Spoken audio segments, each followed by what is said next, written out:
Moji drahí, všetko je presítené mäkkou vianočnou náladou, ba zdá sa, že každá snehová hviezdička nesie vianočné blahoželanie.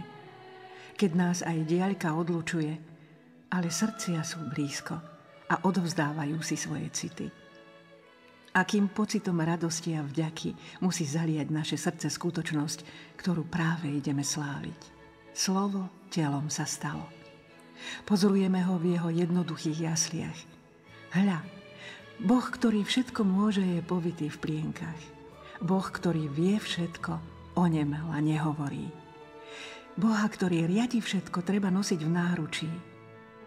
Kto ho pohol k tomu, aby opustil pravicu Otca a položil sa do jasiel, aby prestal kráľovať na nebesách a položil sa na slamu? V nebi oblažuje svätých a rozpaľuje serafínov a prišiel na zem triasť sa zimou.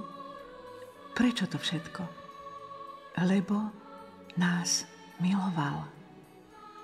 Nože milujme aj my. Nežiada nič iné, iba našu lásku. Prišiel, aby nám dal život, ktorým je len on. Boh sa stal schopným trpieť a tým sa nám najviac priblížil. Príjmime ho preto srdcom povďačným a plným lásky. Vtedy bude aj on ochotný prísť a narodiť sa v ňom. V tomto zmysle vám želám požehnané sviatky, aby ste často, ba vždy, slávili Vianoce vo svojom vnútri.